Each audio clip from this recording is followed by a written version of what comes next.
शुद्धाद्वैत विभाकरम सुखकरम प्रादर्शयन् निर्भयो वेदोद्धार धुरंधरो विजयते श्री वल्लभार्य प्रभु। न मंत्रेण तंत्रेण च ज्ञान सिद्धौ न वैकुंठ बुद्धिस्तु वैकुंठ लोके गतिर्विठ्ठलेशे मतिर्विठ्ठलेशे रतिर्विठ्ठलेशे सदा वै ममास्तु। श्री गुरुभ्यो नमः। नत्वा श्री वल्लभाचार्यान् पुष्टिमार्गोपदेशकान् विठ्ठलेशान् गुरुन् स्तौमि बालकृष्ण मम प्रभुन्। श्री गुरुभ्यो नमः। समस्त आप प्रियजनों को मैं सर्वप्रथम तो ये संबोधन देना चाहूंगा कि ये बड़ा बधाई का विषय है कि अपन पितृपक्ष में अपने संप्रदाय के इस सत्संग सत्रों के माध्यम से अपन लाभान्वित हो रहे हैं। और आज विशेष करके जब हम कल प्रभु और चरण श्री गोपीनाथ जी का महामहोत्सव मना के चुके हैं, तो आज भी अपने संप्रदाय में और पुष्टि मार्ग में आज गुसाई जी के तृतीय लाल जी श्री बालकृष्ण लाल जी का आज उत्सव है। और संप्रदाय में अपने यहाँ श्रीनाथ जी की टिप्पणी से जो लोग परिचित हैं वो लोग देखते हैं कि प्रधान ग्रह में भी श्री आचार्य चरण, प्रभु चरण द्वय, सप्तात्मज हरिराय जी, पुरुषोत्तम जी, श्री कल्याण राय जी, काका वल्लभ जी इत्यादि महानुभाव आचार्य के जो संप्रदाय में जिनका सभी का काफी योगदान रहा, शैक्षणिक स्तर पे भी रहा, आदिदैविक स्तर पे भी रहा, अलौकिक रूप से भी अष्ट सखाओं की तरह जिन्होंने अपना पूरा योगदान, मतलब मैं खास ये बात कहना चाहूंगा कि वल्लभ संप्रदाय में यदि किसी का सर्वाधिक योगदान है तो वो है अष्ट सखाओं का। अष्ट सखाओं का योगदान हमको इसलिए भी मानना चाहिए क्योंकि आज हम अपने अपने घर विराजते जो भगवत स्वरूप हैं, ठाकुर जी हैं, जिनकी सेवा में अपना हाथ पवित्र करके हम अपना जीवन कृतार्थ कर रहे हैं, उनके उन ठाकुर जी के साथ संवाद करने का जो माध्यम अपने को मिला है वो है अपने यहाँ का प्रचुर मात्रा में प्राप्त होता कीर्तन साहित्य। पुष्टिमार्गीय पदगान और पुष्टिमार्गीय कीर्तन साहित्य एक गत 500 वर्ष से ऐसी धरोहर है। मतलब चार सखा श्री महाप्रभु जी के और चार सखा श्री गुसाई जी के, अर्थात ये श्री गोवर्धन धर के जो अष्ट सखा हैं, इन अष्ट सखाओं ने हमको हमारे ठाकुर जी के साथ बात करने के संवाद दिए। आज जिस प्रभु की कीर्ति का गान हम कीर्तनों के माध्यम से करते हैं, उनको संवाद रूप, मतलब आज अगर मंगला का समय चल रहा है तो मंगला में ठाकुर जी से क्या बात करनी, श्रृंगार हो रहे हैं तो श्रृंगार समय के अंदर प्रभु से क्या संबोधन देना, अगर हम राजभोग धर रहे हैं या राजभोग के दर्शन में हैं तो प्रभु से क्या संवाद करना। तो आज जो भी प्रभु और जीव के बीच का संवाद संस्थापन है, उसकी जो समग्र देन है वो तो कृपा की है आचार्यों ने के अष्ट सखाओं के माध्यम से ही वो वाणी प्रकट हुई है कि जिसके आधार पे अपन अपने ठाकुर जी से आज संभाषण कर पा रहे हैं। प्रभु हमसे बोल रहे हैं कि नहीं, ये तो स्वात्मानुभव का विषय है, लेकिन अपन जो प्रभु से बोल रहे हैं वो कीर्तनों के माध्यम से ही बोल रहे हैं। आज वैष्णव जगत में कीर्तन को लेकर जो एक जागृति आई है कि हम कीर्तन सीखें, हम कीर्तन करना जाने, हमको राग रागिनियों का परिचय हो और थोड़ा बहुत कंठ भी हमारा ऐसा हो कि ठाकुर जी को सुहाए, ये एक उदात्त मतलब एक जिज्ञासा इस प्रकार से भक्तों में आना कि हम अपने ठाकुर जी को रिझाने के लिए कुछ करें। आज जैसे हर व्यक्ति के पास thousands of hundreds of channels के सेटअप बॉक्स होते हैं, आज इंटरनेट के माध्यम से व्यक्ति अपना इतने प्रकार का एंटरटेनमेंट ढूंढता है। आज अपन सब विचार करें तो अपने ठाकुर जी का एंटरटेनमेंट क्या है? अपने ठाकुर जी का एंटरटेनमेंट है अपने द्वारा गाए गए पद, अपने द्वारा गाए गए संकीर्तन, अपने द्वारा प्रभु को सुनाई हुई जो लीला, वो भले अपने पूर्वजों ने गाई है, लेकिन आज उन भावों का वारंवार चिंतन करके प्रभु सन्मुख जो प्रभु को लीला और भावना प्रिय है उससे संबोधन देना, ये संप्रदाय में एक बहुत आवश्यक और एक कहीं ना कहीं मिसिंग फैक्टर था एक पीढ़ी पूर्व तक। लेकिन अभी जिस ढंग की जागृति, उसमें बहुत बड़ा योगदान इलेक्ट्रॉनिक मीडिया का भी है। आज लोग कीर्तन डाउनलोड कर पाते हैं, कीर्तन सुन पाते हैं, सीख पाते हैं, कीर्तन के शिविर, सेमिनार, वर्कशॉप होते हैं कि जिनसे लोगों को पखावज बजाना, झांझ बजाना, कुछ लोगों को हारमोनियम आदि बजाना, शास्त्रीय संगीत में थोड़ा गति होना, उनमें रुचि होने से अपने कीर्तनों में उसकी सुगमता से उपयोग करना, ये सब चीजों के माध्यम से एक बहुत स्वस्थ संवाद अपने और अपने ठाकुर जी के बीच में डेवलप होता है। तो मेरा खास वैष्णवों से ये आग्रह, और आज क्योंकि हम मुझे मुझे आज जो आप सबों ने यहाँ पे वक्तव्य के लिए और इस सत्संग सत्र में वचनामृत के लिए इनवाइट किया, तो मुझे जब बताया गया कि मुझे 9 विज्ञप्तियों पे बोलना है, तो मुझे बड़ा आनंद आया कि देखो ये एक ऐसा सब्जेक्ट है, एक ऐसा टॉपिक है कि जिस पे जल्दी से हम किसी के व्याख्यान नहीं सुनते। मुझे तो ध्यान नहीं है, आप सब लोग काफी आचार्यों को इनवाइट करते हैं, सबके वचनामृतों का लाभ लेते हैं। संभव है कि कुछ महानुभाव आप कृपा करते होंगे, लेकिन मेरे लिए एक बहुत नया सब्जेक्ट था। हमने जब गुसाई जी को 500 वर्ष पूर्ण हुए थे, तो श्री गुसाई जी की पंच शताब्दी के समय हमने अपने यहाँ 9 विलास के समय पे इन 9 विज्ञप्तियों का पारायण रखा था। तो हम खूब इन 9 विज्ञप्तियों का पारायण करके श्री गुसाई जी के भावानुगत कुछ प्रयास करते थे कि भाई ठाकुर जी हमारे में भी वैसा संयोग विप्रयोगात्मक द्विदलात्मक श्रृंगार रस का प्रभु अपने को दान करें। श्रीमद प्रभुचरण गुसाई जी का ग्रंथ श्रृंगार रस मंडन है। श्रृंगार रस को आपने 2 भावों से युक्त प्रधानतया बताया है, एक है संयोग और एक है विप्रयोग। तो प्रभु का संयोग प्राप्त करना और प्रभु का विप्रयोगानुभव करना। आज विप्रयोगानुभव करना लोगों को जल्दी से समझ में नहीं आता, क्योंकि आज विप्रयोग अर्थात भगवद वियोग और बहिर्मुखता के बीच की जो बहुत बारीक सी रेखा है, उसको लोग नहीं समझ पाते हैं कि बहिर्मुखता किसको मिली और वियोग किसको मिला। आज लोग ठाकुर जी से बहिर्मुख हो जाते हैं, जो सन्मुख नहीं है, जो सेवाभिमुख नहीं है, वो लोग कोई ना कोई कारणों से बहिर्मुख हो जाते हैं, लेकिन वियोग के स्वरूप को नहीं समझ पाते कि प्रभु ने अपने को विप्रयोग दिया है कि प्रभु ने अपने को बहिर्मुख कर दिया है। अगर हम प्रभु से विमुख हैं तो अपने पुष्टि मार्गीय वैष्णव जीवन की बहुत बड़ी हानि है। लेकिन अगर हम प्रभु के सन्मुख हैं, कोई न कोई प्रकार से सन्मुखता बनाई रखी है अपन ने, तो आप समझो कि पुष्टि मार्गीय जीवन सुफल है। आज महाप्रभु जी का भी दिव्य उपदेश श्रीमद आचार्य चरण का, मतलब यूं कहो कि किसी से उसके जीवन के अंतिम भाग में पूछो कि तुम्हारे लाइफ का क्या मैसेज है, तुमने क्या मैसेज देना चाहा लोगों को। और आचार्य चरण को भी जब प्रभु चरण, ज्येष्ठ प्रभु चरण गोपीनाथ जी और गोसाई जी ने अपने कुछ सेवकों के साथ जाके, आचार्य चरण के कुछ सेवकों के साथ जाके हनुमान घाट पे आपकी आसुर व्यामोह लीला के समय पूछा कि भाई आपके जीवन का यथार्थ दर्शन क्या है, आप हमको अंततोगत्वा क्या उपदेश करना चाहते हैं, तो महाप्रभु जी के मुख से एक ही वस्तु निकली, यदा बहिर्मुखा यूयम भविष्यति कथंचन तदा काल प्रवाहस्ता देह चित्ता दयोपिता सर्वथा भक्षयिष्यन्ते युष्मान इति मतिर्मम। तो आपने ये आज्ञा की कि तुम सब यदि ठाकुर जी से बहिर्मुख हुए तो काल प्रवाह में बह जाओगे। काल प्रवाह मतलब इस कलयुग के कलिकाल के थपेड़ों में तुम सब कहां के कहां चले जाओगे।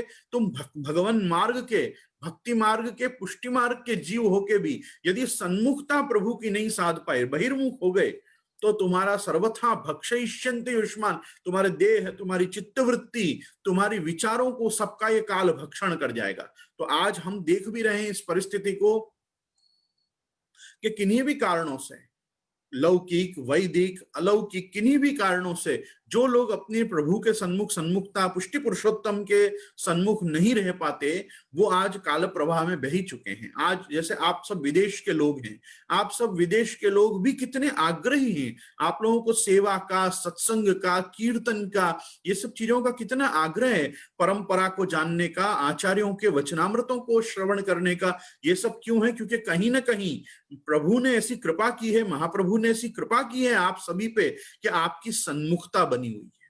तो भगवत सन्मुखता एक वरदान है और एक भगवत बहिर्मुखता अपने पुष्टि मार्ग में एक श्राप है। जो आत्मनिवेदित जीव हैं, अर्थात जिनका ब्रह्म संबंध हुआ है, जिन्होंने शरणागत होकर कंठी ली हुई है, तो कंठी और ब्रह्म संबंधी व्यक्ति को सदा प्रभु की सन्मुखता का प्रयास करना चाहिए। दिन में एक बार तो एक बार हम ठाकुर जी को दंडवत कर लें, हम ठाकुर जी के चरण स्पर्श कर लें, हम झाड़ी भर जाएं, हम कहीं दर्शन हो रहे हो तो दर्शन कर आए। नित्य संभव नहीं है तो साप्ताहिक कर लें, साप्ताहिक संभव नहीं तो मासिक कर लें, पर कुछ ना कुछ एक ऐसा करें कि जिससे भगवान नाम में तत्पर हो, भगवत कार्य में तत्पर हो, भगवत सेवा में हमारी तत्परता हो, हमारे विचारों में कहीं ना कहीं भगवान हो। ये न केन प्रकारेण मनः कृष्णम निवेशयेत्। मतलब कोई भी प्रकार ऐसा करें कि जिससे हमारा मन जो है वो कृष्ण में लगे। क्यों कृष्ण में मन लगाना क्यों आवश्यक है? मयि एव मन आधत्स्व मयि बुद्धिम निवेशया। भगवान ने जो उपदेश किया है वो यही अर्जुन को किया, अर्जुन तू मुझ में मन को लगा, तू मुझ में बुद्धि को लगा। आज प्रभु में यद मच्चित्ता मत गत प्राणा बोधयंत परस्परम कथयंतश्च माम नित्यम तुष्यंती च रमंती च। आज जिसके चित्तवृत्ति और जिसके प्राण प्रभु में लग जाएं, आज प्रभु में प्राण लगना बहुत जरूरी। यही कृष्ण सात्कृत प्राणे तेषाम का परिदेवना। किसको दुख होता है? जिसके प्राण अभी तक प्रभु के साथ आत्मसात नहीं हुए हैं, उसको लोक में दुखानुभव होता है कि आज मुझे को दुख आया। आज दुख की अनुभूति क्यों शरणागत व्यक्ति को नहीं है? श्रीमद् भागवत जी में एक स्थान पे बहुत सुंदर विवेचन है। शारीरा मानसा दिव्या वैया से ये च मानुषा भौतिकाश्च कथम क्लेशा बाधन्ते हरि संशय। 5 प्रकार से मनुष्य के जीवन में दुख आ सकते हैं। 5 प्रकार ऐसे हैं कि जो हमारे को सबको प्रभावित करते हैं। हम सब उन 5 वस्तुओं से दुखी होते हैं। कौन सी 5 चीजें? शारीरिक दुख, शारीरा, मानसा मानसिक क्लेश, दिव्य, दिव्य मतलब कोई प्रकार की ऐसी नेचुरल कैलेमिटी आ गई, एपिडेमिक आ गया, कुछ भी ऐसा हो गया कि जिसके कारण आप नहीं चाहते हुए भी दुखी हुए। जैसे इस काल में कोरोना चल रहा है, कोविड चल रहा है, तो आपको अब ये कोई किसी को ज्ञान थोड़ी था कि ऐसा होने वाला है, आकस्मिक आ गया। अपन सब इससे आज भी पीड़ित हैं। तो शारीरा मानसा दिव्या वैया से ये च मानुषा। आपने ही कोई ऐसे कर्म किए हैं कि जिसका बूमरैंग रिबाउंड होके आया और आपको अब वो प्रभावित कर रहा है। तो वैया से ये च मानुषा, वो अपना ही व्यास किया, मतलब विस्तार किया हुआ कर्म है, तो उससे भी हमको क्लेश आता है। और एक कहा भौतिकाश्च, भाई बरसात बहुत पड़ गई, गर्मी हो गई, सर्दी हो गई, नहीं वातावरण अनुकूल रहा, भौतिक क्लेश अपने को हुए, एक्सीडेंट हो गया, कुछ भी हो गया, तो वो जो चीजें हैं वो क्या है? भौतिकाश्च। फिर भी भागवत जी पूछती है कथम क्लेशा बाधन्ते हरि संशय। क्या वास्तव में वो जो हरि शरणागत है, जो प्रहलाद की तरह ध्रुव की तरह निष्ठ है, क्या ऐसे को क्या वो बाधा कर सकता है? तो ये 5 प्रकार के जो दुख हैं मनुष्य के जीवन में, ये उसी को प्रभावित कर सकते हैं जिसको अपने भगवत शरणागत होने का बोध नहीं रहा है, जिसको ये विश्वास नहीं रहा है कि मेरे ऊपर एक सत्ता है जो मेरा रक्षण करती है, एक मेरे ऊपर सत्ता है जिसने मेरा वर्ण किया है, वो मेरा अनिष्ट नहीं होने देगा। कौन्तेय प्रतिजानी ही न मे भक्त्या प्रणश्यति। मैं भक्त का नाश नहीं होने दे सकता, ये मेरी प्रतिज्ञा है। हे कौन्तेय तू ऐसा जान। ऐसा कहने वाला अर्जुन को भगवान श्री कृष्ण पुष्टि पुरुषोत्तमत्वेन हमारा पोषण करने के लिए, अपने अनुग्रह से हमको सुपोषित करने के लिए अपना श्रीनाथ होकर अपने माथे विराजता है। अपन को ये चीज का विश्वास होना चाहिए। आज जब हम षष्टम स्कंद के दर्शन करें, समझो षष्टम स्कंद के दर्शन करेंगे तो आपको ये बात का ज्ञान होगा कि मनुष्य के जीवन में 4 वस्तु और हैं कि जिनके कारण दुख आता है, क्लेश आता है हमको। क्योंकि मुझे ऐसा बताया गया है कि हमको 2 दिन ये समय में सत्संग करना है, और मुझे प्रभु कृपा से आपने 2 दिन दिए हैं, तो मैं थोड़ा एक भूमिका जरूर बनाना चाहूंगा कि जिस भूमिका के आधार पे मैं विज्ञप्ति विषय आपको कुछ कहूं। क्योंकि नौ विज्ञप्ति इतना विस्तृत विषय है कि हम 2 दिन नहीं, हम षण्मास श्री गुसाई जी की तरह सत्संग करें तब जाके हम विज्ञप्ति के स्वरूप को समझ पाएंगे। इसलिए मैं आपको उसका एक विहंगावलोकन, पैनोरामिक बर्ड्स व्यू आपको देने का मैं प्रयास जरूर करूंगा। लेकिन मैं जो चीज आपके सामने रखना चाह रहा हूं वो ये है कि आज षष्टम स्कंद में हम देखेंगे तो काल, कर्म, स्वभाव और प्रारब्ध, ये 4 चीजों से ही सुख और दुख दोनों आते हैं। अगर काल बुरा चल रहा है, आप कुछ भी कर लो, आप कुछ भी कर लो, you just have to wait and watch, let the time pass away and only then you can do something. आज ये चीज हम खुद विज्ञप्ति के रचयिता श्री गुसाई जी के जीवन में भी देख सकते हैं। लीला संबंधत्वेन अभी हम बात नहीं करेंगे, हम प्रैक्टिकली श्री गुसाई जी के साथ जो घटना घटित हुई है उसमें हम देखें तो काल, जिस समय पे उनको षण्मास का विप्रयोग भोगना है तो भोगना ही है।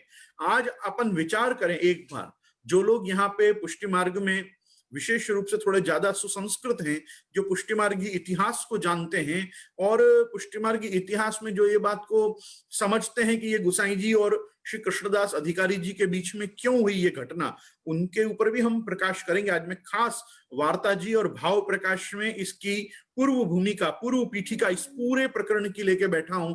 लेकिन मैं आपको ये बताना चाहूंगा कि काल जिस समय खराब चल रहा हो उस समय ईश्वर भी काल धर्म का मान रखता है। ईश्वर ने भी सर्वदा काल धर्म का मान रखा है। आज देवकी जी के 6 बेटा मारे गए तो भी श्री भगवान ने कंसवध नहीं किया। भगवान चाहते तो अपनी प्रेरणा से कंस वध कर देते, अपनी इच्छा मात्र से कंस का मरण हो जाता। लेकिन जिस समय पे सत पीड़ा व्यग्र लोक होता है तो सत पुरुषों को जब पीड़ा होती है तो भगवान भी वेट एंड वॉच करते ही हैं। अयम तु युग धर्मो ही वर्तते कस्य दूषणम अतस्तु पुंडरीकाक्ष सहते निकटे स्थिता। जिस समय जो प्रकार का युग धर्म चल रहा हो प्रभु उसमें हस्तक्षेप नहीं करते। काल अगर खराब है तो काल को निकल जाने देना चाहिए। जैसे आज 2020 सबको पीड़ा दे रहा है। 2020 में किसी का कोई उद्धार नहीं हुआ कोई प्रकार से भी, लौकिक भौतिक आध्यात्मिक कोई भी ढंग से। तो आज अपने को you just have to wait and watch के let this 2020 go and let something new era and new year should come. तो वो जो एक हमारी विचार दृष्टि है ये आर्ष है। ये आर्ष मतलब प्राचीन पौराणिक क्रम से है। हर भक्त ने वेट किया है कि मेरा बैड टाइम चला जाए, मेरा गुड टाइम आए, उसके बाद ही उसके फल फलित हुए हैं। तो मेरे कहने का तात्पर्य है गोसाई जी के समय में भी हम देख सकते हैं। आप विचार तो करो, अरे गोवर्धन नाथ जी के वहां एंट्री बंद हुई थी ना गोसाई जी की, कोई सेवा से ही उनको थोड़ी कोई बहिष्कार कर दिया था। गोकुल जाके शांति से नवनीत प्रिया जी की सेवा कर सकते थे, क्यों नहीं पधारे? क्यों श्रीमद गोकुल नहीं पधारे? क्यों ठाकुर जी की ध्रुव बारी से जहां दृष्टि पड़ सके श्री जी बाबा की, ऐसे आप रासस्थली चंद्र सरोवर पे जाके और श्री चंद्रावली जी रूप आप गुसाई जी ने वहां जाके विप्रयोग अनुभव किया। संयोग सुख तो श्री नवनीत प्रिया जी गोकुल में भी दे सकते थे। और केवल नवनीत प्रिया जी क्यों, मथुराधीश से लेकर मदन मोहन जी पर्यंत जिसके माते 7 निधि विराज रही हूं, श्री नवनीत प्रिया जी आप परम आराध्य, आप श्री गोवर्धन धर के गोद के ठाकुर जी जब माथे विराज रहे हो, उनके पास तो उस समय श्री मुकुंद राय जी भी विराज रहे थे। तो श्री महाप्रभु जी के साथ त्रिपृथ्वी परिक्रमा करने वाले और 84 वैष्णवों को जिन ठाकुर जी ने देखा है, ऐसे श्री मुकुंद राय जी और श्री नवनीत प्रिया जी के होते हुए भी आपने बिना ठाकुर जी पधराए आप क्यों वहां जाके विराजे? और जब वहां आप 6 मास विराजे तो श्री गुसाई जी किसको भोग धरते थे? कहाँ अरोगा कि आप अरोगते थे? 6 महीना कुछ तो भोग अरोगते होंगे ना। आप श्री महाप्रभु जी की बैठक को भोग धर के आप अरोगते, और इसी कारण से बैठक जी में तपेली का क्रम शुरू हुआ। सबसे पहले महाप्रभु जी की बैठकों पे यदि किसी ने सखड़ी अरोगाई हो, श्री महाप्रभु जी में पुरुषोत्तम भाव, महाप्रभु जी वल्लभ कुल में कहीं पुरुषोत्तम भाव से नहीं विराजते। वल्लभ कुल में जहां जहां सातों स्वरूप के बाजू में और महाप्रभु जी के निधीन गोसाई जी के निधीन के बाजू में आप पादुका जी रूप में, हस्ताक्षर रूप में, खड़ाओं के रूप में इत्यादि रूपों में जहां विराजते हैं आप वहां पे पलंगड़ी अर्थात शैया दास भाव से स्वामिनी रूप होके विराजते हैं। आप कृष्णत्वेन पुरुषोत्तम भाव से श्री महाप्रभु जी वल्लभ कुल क्या नहीं विराजते। इसी कारण से बैठक जी में आप देखोगे कुलह जोड़ के श्रृंगार होते हैं, टोपी के श्रृंगार होते हैं, पाग धरते हैं महाप्रभु जी। वहां महाप्रभु जी का भी श्रृंगार होता है बैठक जीवों में। क्यों बैठक जी में महाप्रभु जी? आचार्य चरण ने कब श्रृंगार धरे अपने दैनंदिन जीवन में? महाप्रभु जी ने अगर आभरण आदि धरे भी होंगे तो गोपीनाथ जी की यज्ञोपवीत में, गुसाई जी की यज्ञोपवीत में, कोई ना कोई घर के प्रसंग प्रस्ताव में आपने आभरण धरे होंगे। कोई महाप्रभु जी तो आप तो शुभ्र श्वेत धोती उपरना धारण करने वाले और केसर की धोती पहरे, केसरी उपरना ओढ़े, तिलक मुद्रा धर बैठे श्री लक्ष्मण भट्ट धाम। आप तो जब उत्सव पासव है तब महामहोत्सव में केसरी जोड़ केसर से रंगी हुई आप धरते, और आप सादा दिनों में तो निर्गुण भक्ति की प्रतीकात्मक श्वेत निर्गुण भक्ति, श्वेत वर्ण जो निर्गुण भक्ति का द्योतक है, और आप अस्मत् प्रतिपादितंतु भक्ति नैर्गुण्य, आप निर्गुण भक्ति के उपदेष्टा आचार्य हैं। तो आप हमेशा श्वेत जोड़ में रहते, आप कभी ऐसे श्रृंगार धर के नहीं विराजते। श्रृंगार धर के बैठक में विराजने का क्रम प्रभुचरण श्री गोसाई जी से प्रारंभ हुआ, और अडेल में और चरनाट में जहां जहां आप विराजते तब श्री गोपीनाथ जी यदा कदा फिर भी आप आभरण धरते, पर आभरण धरने का विशिष्ट आग्रह श्री चंद्रावली जी स्वरूप श्री गोसाई जी के क्रम से ही प्रारंभ हुआ है। कहने का तात्पर्य श्री महाप्रभु जी महाप्रभु जी आप बैठक में जिस रूप में विराज रहे हैं वो पुष्टि पुरुषोत्तमत्वेन श्री गोवर्धन धर के रूप में विशेष करके विराज रहे हैं। क्यों? क्योंकि श्री गोवर्धन धर श्री गुसाई जी के हाथ की सकड़ी अरोगने श्रीमद आचार्य चरण में ही आविष्ट स्वरूप होके आप चंद्र सरोवर में आप वहां पे विराजते। और श्री गुसाई जी आप विप्रयोगानुभव के समय जहां प्रत्यक्ष सेवा भगवान श्री कृष्ण की संभव नहीं है, उस समय परोक्ष रूप में श्रीमद आचार्य चरण में ही महाप्रभु जी में ही श्री गुसाई जी आप नित्य स्थिति श्री गोवर्धन धर की, क्योंकि आपका स्वरूप क्या है महाप्रभु जी का? प्रतिक्षण निकुंजस्त लीला रस सुपूरित। तो निकुंज लीला रस से जो सुपूरित प्रतिक्षण, every second the one who is full of the nectar of leela nikunj, तो उनके रस से जो पूरित हैं, जो उस एम्ब्रोशिया का पान कर रहे हैं कि जो केवल निकुंज धाम में ही संभव है, गोलोक धाम में ही संभव है, उसके रस से आप्लावित मतलब परिपूर्ण जो आप विराज रहे हैं श्रीमद आचार्य चरण, उनसे ही वो रसानंद, वो भजनानंद, वो स्वरूपानंद प्राप्त हो सकता है गुसाई जी को, जिससे विज्ञप्ति लिखने की भी प्रेरणा आए। नहीं तो श्री गुसाई जी को यदि श्रीनाथ जी के विप्रयोग का स्मरण हो तो मूर्छा और मूर्छा से मृत्यु पर्यंत की विह्वल दशा होने की संभावना है। उस समय अगर श्री महाप्रभु जी की कृपा न होती तो श्री गुसाई जी के प्राण ठहरते नहीं। श्री गुसाई जी को विप्रयोग का इतना सदमा उस समय प्राप्त था कि आपको उस समय पे कुछ भी हो सकता था, लेकिन फिर भी जो आपको विश्वास रहा कि नहीं कोई ना कोई दिन तो श्री गोवर्धन धर मेरे पर कृपा करेंगे ही, वो क्यों? आचार्य संबंधत्वात्। मैं श्री महाप्रभु जी के मार्ग का हूं, मैं महाप्रभु जी का हूं, तो महाप्रभु जी मुझ पे कृपा करेंगे और मेरे को सन्मुखता प्राप्त श्री गोवर्धन धर की होगी ही। ऐसा जो विश्वास सर्वदा श्री गुसाई जी में के हृदय में रहा, वो श्री महाप्रभु जी के चरणारविंद के प्रताप से रहा। इस कारण से ही आप देखोगे तो श्री सर्वोत्तम स्तोत्र में, श्री वल्लभाष्टकम में, श्री स्फुरत कृष्ण प्रेमामृत आदि ग्रंथों में श्री गुसाई जी को महाप्रभु जी के प्रति कैसा आदृत भाव रहा है, कितना आदृत भाव रहा है। सामान्य रूप से पिता के प्रति इतना भाव हो कोई आवश्यक नहीं है पुत्र में। हाँ, कोई बहुत पंडित का, महापंडित का भी यदि कोई पुत्र हो तो बहुत विचार ये करेगा कि हाँ भाई मैं, मेरे पिता बहुत प्रकांड विद्वान है, लेकिन क्योंकि आप आपके लीला के स्वरूप को, लीला संबंध को, खुद के लीला के संबंध को आप जानते हैं, इस कारण से श्री गुसाई जी आप श्री महाप्रभु जी में ही श्रीनाथ जी को मान के वहां पे आप नित्य भोग धरते हैं, आप वहां सामग्री सिद्ध करते हैं, आप उनकी कृपा मानते हैं कि इनकी कृपा होगी तब ये विप्रयोग दूर होगा और मुझे पुनश्च संयोग सुख प्राप्त होगा। तो ये संयोग विप्रयोग का जो भी लीला, लोकवत्तु लीला कैवल्यम, देखो ये ब्रह्मसूत्र का भी सूत्र है, लोकवत्तु लीला कैवल्यम। ये जो लीला का आनंद है ये लोकवत्तु है, ये तो लोक में दिखाने के लिए है कि श्री गुसाई जी को विप्रयोग हो गया और कृष्णदास अधिकारी जी ने उनका आना बंद कर दिया और उनको निषेध हो गया, इसलिए वो श्रीनाथ जी के दर्शन करने नहीं आ पाए। मैं तो पुनश्च कहूंगा कि आज भी हम जो महाप्रभु जी की बैठकों में जाकर हम आचार्य कुलोद्भूत वंशज महाप्रभु जी के, हम उनको सखड़ी भोग धर के सखड़ी अरोगा पा रहे हैं ना, ये श्री गुसाई जी की कृपा है। हमारे वल्लभ कुल के घर में कोई जरूरी नहीं है पादुका जी नित्य सखड़ी अरोगते हैं, पादुका जी तो सखड़ी अरोगते हैं महाप्रभु जी के उत्सव पे, प्रभुचरण गोपीनाथ जी के उत्सव पे, श्री गुसाई जी के उत्सव पे, और जिस परंपरा में हम हैं, जैसे मैं श्री गिरधर जी का वंशज हूं तो गिरधर जी के उत्सव पे हमारे यहाँ सखड़ी अरोगते हैं। तो 4 या 5 दिन ही विशिष्ट आचार्य चरण को स्वतंत्र सखड़ी आती है, बाकी तो नित्य श्री ठाकुर जी के संगी आप जो भोग अरोग रहे हैं, स्वरोग रहे हैं, यही भाव रखा जाता है। लेकिन अभी यहाँ विशिष्ट क्रम जो है वो ये है कि श्री गुसाई जी को जब विप्रयोग हुआ, जिस समय पे श्री गुसाई जी आप पारासौली चंद्र सरोवर आप विराजे, तो आप कहाँ विराजे? अब आप उसके लिए एक चीज देखेंगे तो नव विज्ञप्ति की पीठिका में, भूमिका में हम चलें तो हमको पहले आज एक बार बैठक चरित्र का दर्शन अवश्य करना चाहिए। बैठक चरित्र से बहुत बातें सुस्पष्ट होंगी विज्ञप्ति विषय की। ये जो बैठक जी है ये गुसाई जी की 5वीं बैठक जी, 5वें क्रम में आने वाली बैठक जी, बैठक 5वीं श्री चंद्र सरोवर की बैठक को चरित्र। और आप देखो आनंद की बात देखो, वहां 2 बैठक जी, श्री गुसाई जी भी वहां 2 अलग अलग रूप से विराज रहे हैं। वहां पे आप संयोग अनुभव करने वाले गुसाई जी और विप्रयोग की बैठक बाहर।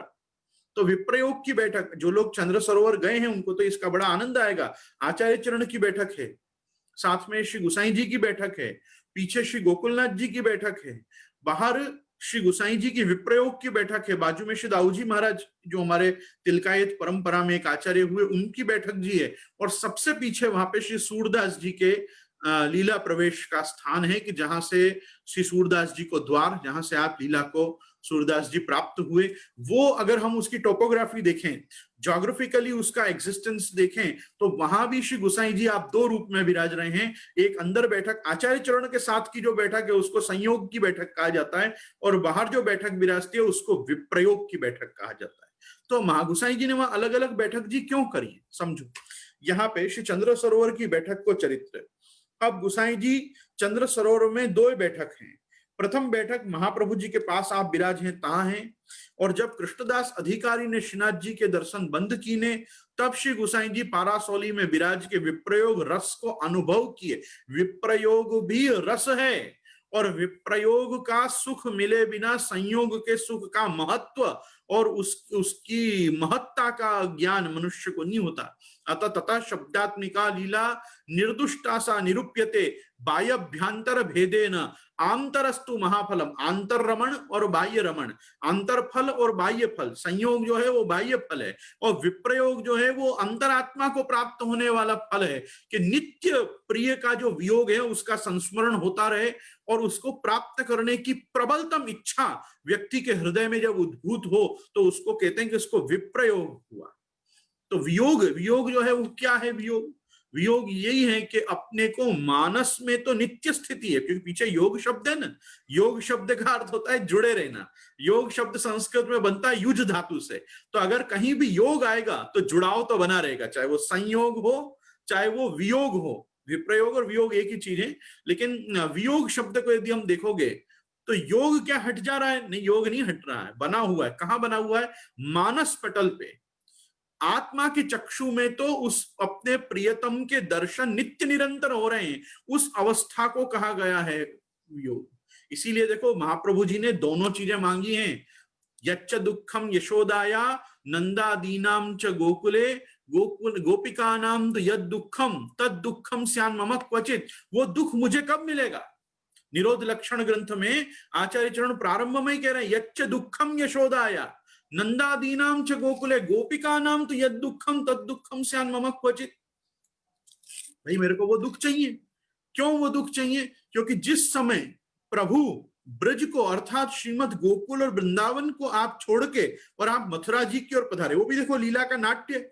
बाकी भगवान का तो खुद का वचन है, वृंदावनम परित्यज्य पादम एकम न गच्छति, मैं वृंदावन छोड़ के कहीं नहीं जाता। तो प्रभु जो वृंदावन को छोड़ के कहीं नहीं पधारते, भगवान जिन्होंने उद्धव जी के द्वारा भी जो मैसेज गोपी जनों को भिजवाया, भ्रमर गीत के आख्यान में आप देखो, उस भ्रमर गीत के आख्यान में भगवान ने स्वयं कहा कि उद्धव जाके कहना, भवती नाम वियोगों में नहीं सर्वात्मना क्वचित। आत्मना तो मेरा और तुम्हारा वियोग हो ही नहीं सकता। ठाकुर जी का और अपना आज भी क्या वियोग है? क्या कोई वियोग नहीं है, संयोग है। ठाकुर जी तो सारस्वत कल्प में द्वापर युग में हुए, और अगर आज ठाकुर जी नहीं है तो मैं और आप क्या ठाकुर जी की सेवा का स्वांग कर रहे हैं? क्या पाखंड कर रहे हैं? नहीं, ठाकुर जी हैं। भक्ति रूपाख्यान में जब भक्ति को नारद जी को भक्ति मिलती है और भक्ति ज्ञान वैराग्य का जो प्रसंग आता है, उसमें सुस्पष्टतया नारद जी एडमिट करते हैं, Narad ji is none other than दी भक्ति सूत्राचार्य, भक्ति सूत्र के आचार्य, भक्ति मार्ग के आचार्य नारद जी, जिनको महाप्रभु जी कह रहे हैं कि इनका नाम तो है कृष्ण संकेत। जिसको नारद जी मिलता है उसको भगवत दर्शन होते ही हैं। पुराणों में देख लो, जिसको जब जब नारद जी मिले हैं उसको थोड़े ही समय के अंतराल में ठाकुर जी का दर्शन हुआ है।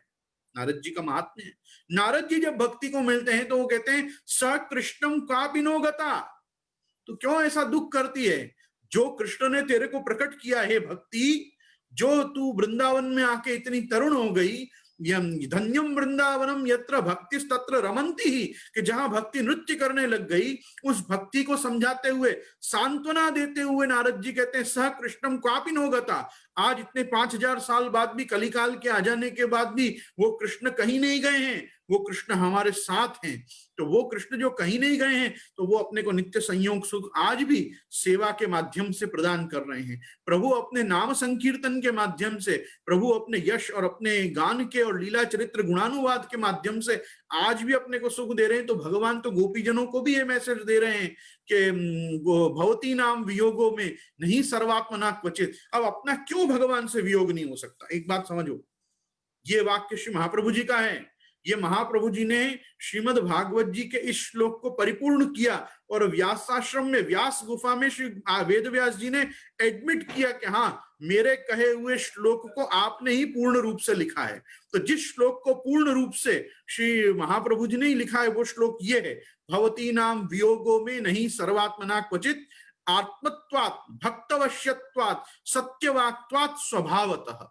4 कारण बताए ठाकुर जी ने कि जिन कारणों से मेरा और मेरे भक्तों का वियोग नहीं होता है। आपका और ठाकुर जी का वियोग कायदे से नहीं हो सकता। उसके 4 कारण हैं। आत्मत्वात्, अपन कौन है, अपनी आत्मा कौन है? ममैवांशो जीवलोके जीवभूत सनातन, अपन सनातन है। जैसे भगवान सनातन है वैसे अपन भी सनातन है। पर अपने और प्रभु में समस्या क्या है? प्रभु अंशी हैं, अपन अंश हैं। अपन अज्ञानी हैं, वो सर्वज्ञ हैं। अपन अशक्तिमान है, बिना शक्ति के हैं, और प्रभु सर्वशक्तिमान है। तो सर्व सामर्थ्य सहित सर्वत्रैवाखिलार्थकृत आप स्वयं शरणस्थ समुद्धारम कृष्णम विज्ञापयाम्यहम्, अपन कृष्णाश्रय में पाठ करते हैं तो प्रभु का स्वरूप अपन जानते हैं कि प्रभु सर्व सामर्थ्य सहित हैं, सर्वत्रैवाखिलार्थकृत हैं, और जो शरण आता है उसका उद्धार करने में प्रभु समर्थ हैं। इसलिए यो यदंश सतम भजेत, जो जिसका अंश हो उसको उसका भजन करना चाहिए। आज भगवान ने जो आज्ञा की है कि येप्यन्य देवता भक्ता यजन्ते श्रद्धयान्विता ते भी मामेव कौन्तेय यजन्ति अविधि पूर्वकम। अरे तुम किसी भी देवता को नमस्कार करोगे तो अविधि पूर्वक मेरा ही नमन होगा। एक चीज समझो, और अंतवत्तु फलम तेषाम तद्भवत्यल्पमेधसाम देवान देव यजो यान्ति मद्भक्तान यान्तु मामपि। मेरे भक्त तो मेरा ही यजन करते हैं और मेरे भक्त मुझसे कभी भी अपना विप्रयोग नहीं मानते। क्यों नहीं मानते? आत्मत्वात्। अरे हनुमान जी रामचंद्र जी को मिले, रामचंद्र जी ने पूछा कि आप कौन हो? तो सबसे पहले तो हनुमान जी ने रामचंद्र जी का परिचय जानना चाहा। वही तो इन्वेस्टिगेट करने आए थे कि ये कौन है ये दोनों जन। सुग्रीव जी ने भेजे हनुमान जी को कि जाओ तपास करो, क्या ये बाली के अनुचर तो नहीं है? ये कौन आए हैं जो ऋषिमुख पर्वत के आसपास घूम रहे हैं? हनुमान जी आए, ब्राह्मण का वेश धर के आए। लक्ष्मण जी ने परिचय कराया कि ये तो दशरथ नंदन राम है और मैं इनका छोटा भाई लक्ष्मण हूं। जब ठाकुर जी के स्वरूप का ज्ञान हुआ रामचंद्र जी के, और जब लक्ष्मण जी के स्वरूप का ज्ञान हुआ, तो अभी तक उन्होंने अपनी आइडेंटिटी तो नहीं बताई कि मैं कौन हूं। तो उन्होंने कहा कि तुम कौन हो? भगवान राम ने पूछा कि हे हनुमान, मतलब हे विप्र, तुम कौन हो? तो उन्होंने कहा कि देह बुद्ध्या तो दासो हम। अगर आप मेरे इस देह की बात करते हो कि मैं ये देह में कौन हूं, तो ये देह से तो मैं आपका दास हूं। देह बुद्ध्या तो दासो हम, जीव बुद्ध्या त्वदंशकः, और मैं जीव बुद्धि से तो आपका अंश हूं। आत्मबुद्धिया त्वमेवाहम्, आत्मा के स्वरूप से अगर मुझे पूछोगे तो आप में और मेरे में कोई भेद नहीं है, बस इतना है, मैं छोटी सी आत्मा हूं, आप परमात्मा हो। तो जीव बुद्धिया तो दासो हम, देह बुद्धिया तो दासो हम, जीव बुद्धिया त्वदंशक आत्म बुद्धिया त्वमेवाहम् इति में निश्चिता मति। हनुमान जी ने उत्तर दिया कि ये मेरी निश्चित मति है। परमात्मा स्वरूप से तो मैं आपकी आत्मा हूं, और जीव बुद्धि से मैं आपका अंश हूं, मैं चिदानंद हूं, और मैं देह बुद्धि से आपका दास हूं। अब आप बताओ मेरे और क्या परिचय आपको प्राप्त करना है। इस प्रकार का संवाद किया। तो हमारा और ठाकुर जी का जो आत्मत्वात् संबंध है, वो आत्मत्वात् संबंध तो यही है कि बस हम अणु हैं और वो महान है। अणोरणीयान महतो महीयान आत्मस्य जंतो निहितो गुहायाम। अपने इस ईश्वर सर्वभूतानाम हृदयेषु तिष्ठति ब्राह्मयन् सर्वभूतानि यंत्रारूढ़ानि माया। ये बात को कभी नहीं भूलना चाहिए कि ईश्वर प्राणी मात्र के हृदय में विराज रहा है। द्वासु पर्णा सयुजा सखाया समानम वृक्षे परिषत्स्व जाते इत्यादि वेदवाक्यों से भी बताया गया है कि अंतर्यामी परमात्मा और जीवात्मा साथ में एक ही देह में रहते हैं। तो अंतर्यामी अपने अंदर विराजता है, इसके लिए क्या करना पड़ता है? प्रत्यगात्मन होना पड़ता है। प्रत्यगात्मन मतलब अपने अंतरात्मा में विराजते ईश्वर का दर्शन करने में मनुष्य को समर्थ होना पड़ता है।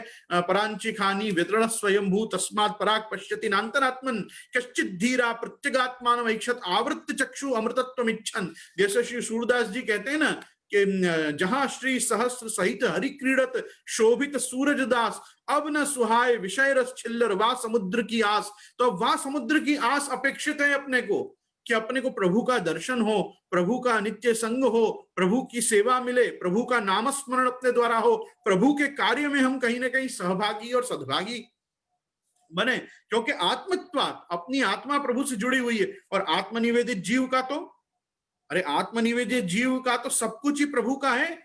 जैसे गोपीजनों का है, तन मनस्का तदालापा तद विचेष्टा तदात्मिका तद गुणानेव गायन्त्यो नात्मा गारणी स्मरु। आगे जाके इसी बात को स्वयं भगवान श्री कृष्ण उद्धव जी को कहते हैं, गोपीजनों का स्वरूप समझाते हुए, मन मनस्का मदालापा मद विचेष्टा मदात्मिका मद गुणानेव गायन्त्यो आत्मा गारणी स्मरु। ये अपनी आत्मा, आगार, घर, परिवार, पुत्र पौत्र सब भूल जाती हैं जब ये मेरा स्मरण करती हैं। तो भगवान के स्मरण का सामर्थ्य कैसा होगा गोपीजनों में, आप विचार करो कि जिस समय कृष्ण नाम लिया और सब भूल गए, और सब उसी क्षण भूल गए। आज अपन लोग कृष्ण सेवा करते हुए भी गांव की प्रपंच करते हैं, गांव भर की बातें करते हैं, दुनिया भर का याद करते हैं, दुनिया भर काम करते हैं, और सेवा में बैठे बैठे ये सोचते हैं व्हाट नेक्स्ट, હવે આપણને શું કરવાનો છે આનો પછી। तो जो કરી રહ્યા છો એનો आनंद क्यारे माणसो क्यारे लेसो। ये एक बहुत बड़ा प्रश्न पुष्टि सृष्टि के सामने है कि क्या हमारा लॉयल्टी, क्या हमारी फेथफुलनेस, हमारी क्या ट्रू है जब हम सेवा में हैं। तो अपने को एक बार अपने आप को इंटरोगेट करना चाहिए, थोड़ा सेल्फ इंट्रोस्पेक्शन करना चाहिए कि हमारी भक्ति कितनी डिग्री और क्या टेम्परेचर पे जाके अभी तक राइज हुई है, भक्ति का वर्धन कितना हुआ है। क्या हम विषयों को भूले हैं, क्या हम संसार को थोड़ा भूले हैं। क्योंकि संसार विस्मृति पूर्विका भगवद आसक्ति इति निरोधः। निरोध शब्द का अर्थ ही बनता है कि संसार विस्मृत हो जाए, संसारिक चीजों को हम भूल के भगवद आसक्त हों, तब जाके वो भक्ति का सच्चा स्वरूप माना जाता है। 5 मिनट, 10 मिनट, 15 मिनट, आधा घंटा, घंटा भर, आप कितनी देर सेवा में हैं, आप जितनी देर सेवा में हैं, क्या आप सेवा के सगे हैं। ये बस एक अपने आप को जरूर चेक करिएगा। किसी के सर्टिफिकेट की आवश्यकता आपको नहीं है। आपका अंतरात्मा, आपके प्राण खुद इस चीज का उत्तर देंगे कि क्या मैं ठाकुर जी में था या केवल मैं वहां था।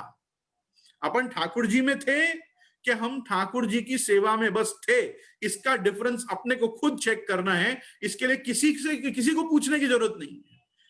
ऐसा है ना, श्रीमद् भागवत जी में एक बहुत सुंदर बात बताई गई है, दृष्टिपूतम न्यसेत पादम वस्त्रपूतम पिबेत जलम। जिस समय पे आरओ नहीं थे, एक्वागार्ड्स नहीं थे, फिल्टर्स नहीं थे, उस समय क्या था, वस्त्र से छान के, कपड़े से छान के लोग जल पीते थे, देख के लोग चरण धरते थे। तो दृष्टिपूतम न्यसेत पादम वस्त्रपूतम पिबेत जलम सत्यपूतम वदेत वाक्यम। सत्य से पवित्र करके वाणी बोलनी चाहिए। और मनःपूतम समाचरित, मन से पूछ के कार्य करना चाहिए कि मैं सही कर रहा हूं कि नहीं कर रहा हूं। मन जिस चीज में गवाही दे उसी कार्य में प्रवृत्त होना चाहिए। और मन भी साधु स्वभाव वाला होना चाहिए, मन भी भगवद अर्पित होना चाहिए। क्योंकि मन जब तक प्रभु में नहीं जुड़ा होगा तब तक अपना मन शुद्ध नहीं होने वाला। विषयाक्रांत देहा नाम नावेश सर्वथा हरे। प्रभु उस हृदय में कभी नहीं आते जिसमें सर्वदा विषय वासना भरी होती है। तो विषय तृष्णा, विषय वासना, इन सब से छूट के निवृत्त तर्षय रूपगीय मानम, जिस प्रकार से निवृत्त तर्ष होकर भगवान के चरित्र को गाना चाहिए, उसी प्रकार भगवत सेवा में जिस समय संयोग सुख प्रभु अपन को दे रहे हैं, उस संयोग सुख में भी इस चीज का शाश्वत अनुभव होना चाहिए कि मुझ पे बहुत कृपा हो रही है कि मैं इतनी देर सेवा में रह पा रहा हूं। तो इस समय मैं केवल सेवा की बात करूं, मैं कीर्तन करूं, मैं ठाकुर जी के श्रृंगार का आनंद लूं, मैं ठाकुर जी के सामग्री का आनंद लूं, मैं ठाकुर जी के ये नए वस्त्रों का आनंद लूं, ये नया साज जो प्रभु ने अंगीकार किया इसका आनंद लूं। आज अपन सेवा में इतने तत्पर रहते हुए, इतनी सेवा करते हुए भी अपने मन का निष्कर्ष वहां पे नहीं कर पाते, अपकर्ष वहां नहीं कर पाते। ये बहुत एक आश्चर्य का विषय है कि इतना टाइम इन्वेस्टमेंट किए बाद, इतना मनी इन्वेस्टमेंट किए बाद, इतने इमोशंस के इन्वेस्टमेंट किए बाद भी अपना मन सेवा में यदि नहीं लग पा रहा है तो मनोविक्षेप होना सेवा में बहुत बड़ी हानि है। आज गोकुले गोपिका नाम तू सर्वेशाम ब्रजवासी नाम यत सुखम समभूत तन्मे भगवान क्यों विधास्यति। और आप देखो यहाँ पे सुख भी मांगा, और विप्रयोग और सुख दोनों, मतलब विप्रयोग और संयोग दोनों मांगने के बाद आप फर्क देखो, मजेदार। उद्धवागमने जाता उत्सवस्सु महान यथा वृंदावने गोकुलेवा तथा में मनसी क्वचित। जब उद्धव जी को गोपीजनों ने देखा, जिस समय नंदराय जी यशोदा जी ने उद्धव जी को देखा कि कृष्ण संदेश लेकर कोई आया है, कृष्ण की बात हमसे कहने कोई आया है, कृष्ण का कोई दूत आया है, तो उसको देख के जो उत्सवस्सु महान था, तो जैसा वृंदावन में ब्रजभक्तों ने गोपीजनों ने उत्सव मनाया, और जैसा गोकुल में उद्धव जी के साथ नंदराय जी यशोदा जी ने वृषभान जी ने सबों ने उत्सव मनाया, ऐसा उत्सव मेरे मन में कब होगा, मेरे को कब वो खुशी होगी। आज पुष्टि मार्ग में रहते हुए लोग वार्ता जी पढ़ पढ़ के प्रभावित होते रहते हैं कि वार्ता जी में केवो आनंद छे, केवो सुख ठाकुर जी आपता। अरे आपता वापता नहीं, आपे छे, तमे लई નથી રહ્યા, તમે નથી લઈ રહ્યા। જે સુખ પ્રભુ શાશ્વત રૂપે આપવા માંગે છે એ સુખાનુભવ અનુભવનું વિશ્વ છે। જેમ અનુગ્રહિક લભ્ય છે ને, જ્યારે અનુગ્રહ થશે ત્યારે મળશે, जब आपके ऊपर कृपा होगी तब आपको मिलेगा। लेकिन अनुभवैक गम्य भी है वो, अनुग्रहिक लभ्य और अनुभवैक गम्य। आप अनुभव करोगे तो आपको पता चलेगा प्रभु संवाद कर रहे हैं, आप अनुभव करोगे तो पता चलेगा प्रभु आपकी सामग्री आरोग रहे हैं, प्रभु आपके श्रृंगार धन के खूब प्रसन्न है। तो अपने द्वारा की हुई कृति से प्रभु संतुष्ट हैं, ये संतुष्टि का अनुभव होना बहुत जरूरी है। अनुभव में मानता हूं कृपा साध्य है, केवल और केवल कृपा साध्य, पर कृपा का मूल क्या है, क्या है जिससे कृपा होगी? प्रेम। प्रेम ही वो प्रथम सोपान है कि जिससे आपके ऊपर कृपा होगी। कृष्ण प्रेम, कृष्ण आसक्ति और कृष्ण व्यसन, ये भक्ति वर्धिनी में तीन सीढ़ी ही श्री महाप्रभु जी ने, ये तीन ही सोपान महाप्रभु श्रीमद आचार्य चरण ने अपने को दिए हैं कि कृष्ण में प्रेम लाओ, कृष्ण को कृष्ण अपने आसक्ति का विषय बनाओ, और कृष्ण के साथ व्यसन दशा को प्राप्त हो जाओ। व्यसनानि बहुनि सन्ति लोके तत्रापि व्यसन द्वयमेव व्यसनम। नीति कहती है कि दो ही प्रकार का व्यसन है जो दुनिया में करने योग्य है। व्यसनानि बहुनि सन्ति लोके, लोकों में तो बहुत प्रकार के व्यसन होते हैं करने के लिए। तत्रापि व्यसन द्वयमेव व्यसनम, विद्याभ्यासनम व्यसनम अथवा हरिपाद सेवनम व्यसनम। या तो विद्याध्ययन में लग जाओ और या हरिपाद सेवनम व्यसनम, ठाकुर जी की सेवा का व्यसन बने। आज लोग सेवा से कतराते डोलते हैं, सेवा से भागते रहते, तू कर करते रहते हैं। क्यों तू कर, मैं कर, थोड़ी करो, क्वालिटी वाली करो।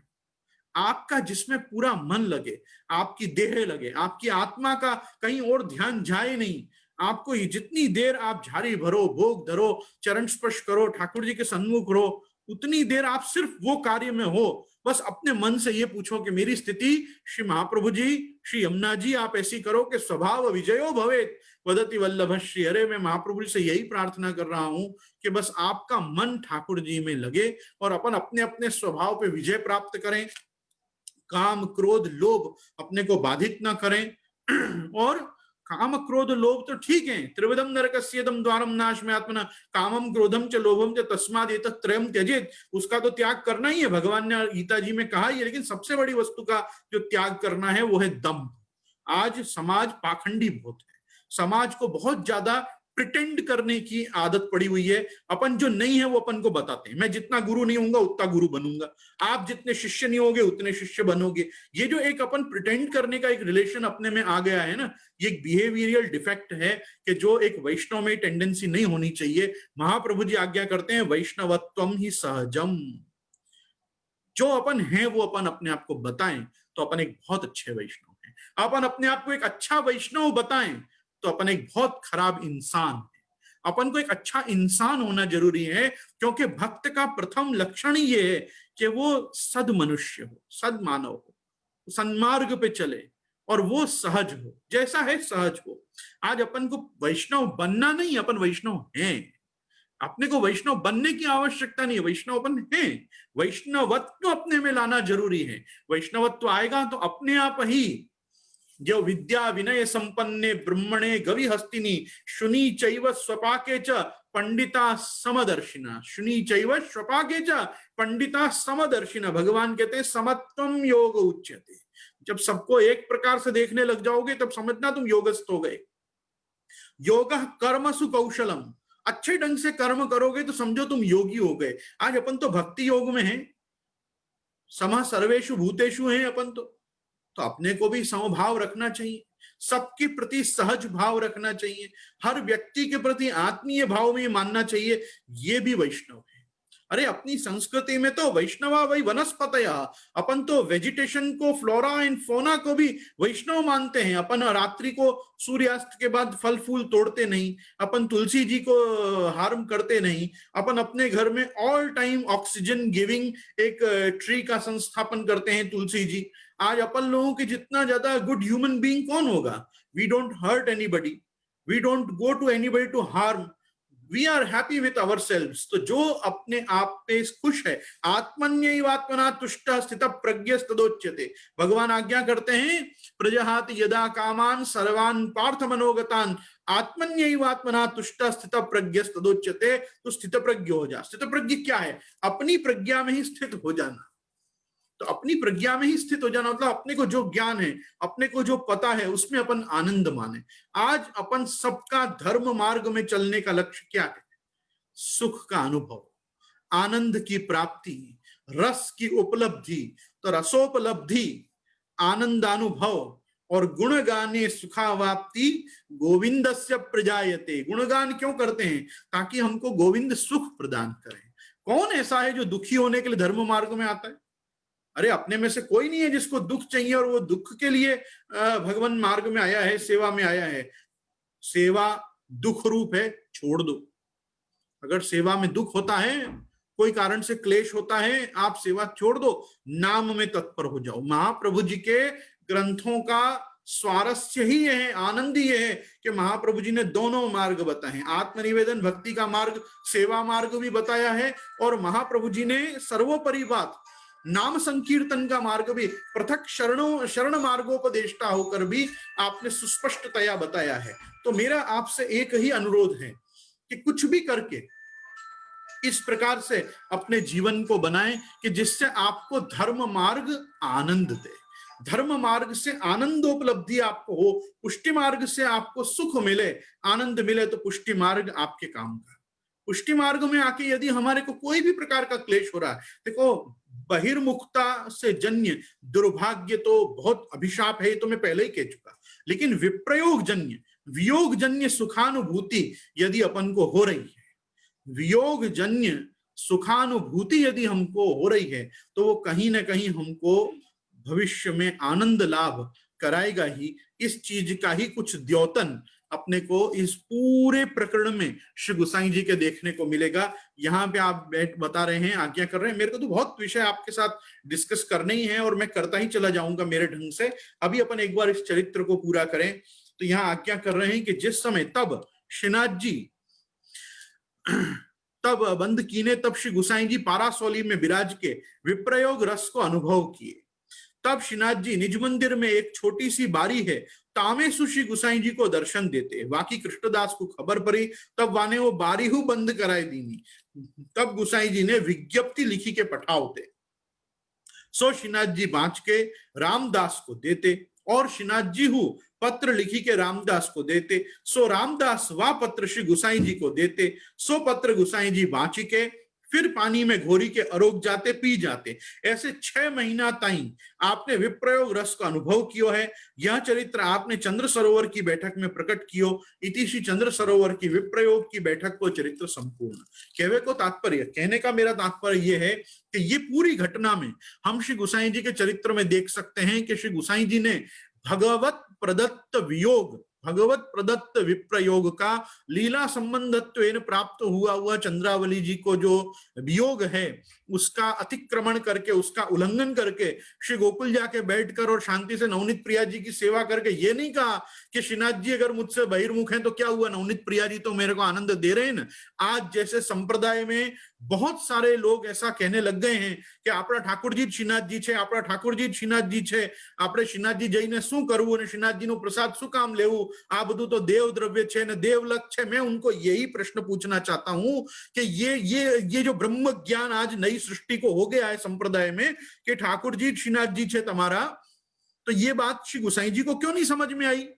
कि मैं नवनीत प्रिया जी में अगर चला जाऊंगा तो नवनीत प्रिया जी श्रीनाथ जी हैं, वो मुझे पूरा आनंद दे देंगे, सुख दे देंगे। क्या है पंचायत श्रीनाथ जी में जाके और वहां इतने पर्वत चढ़ो ने, इन लोगों से लड़ो ने, पॉलिटिक्स फेस करो और फिर बाद में राजा में मतलब उस टाइम की तत्कालीन कोर्ट में अपील करो और फिर जाके अपने अधिकार अपने ही भतीजे से लो और फिर जाके वहां सेवा करो, इतना क्लेश करके सेवा करो। इससे अच्छा तो चलो ना नवनीत प्रिया जी की सेवा करो। Why did he wait and watch?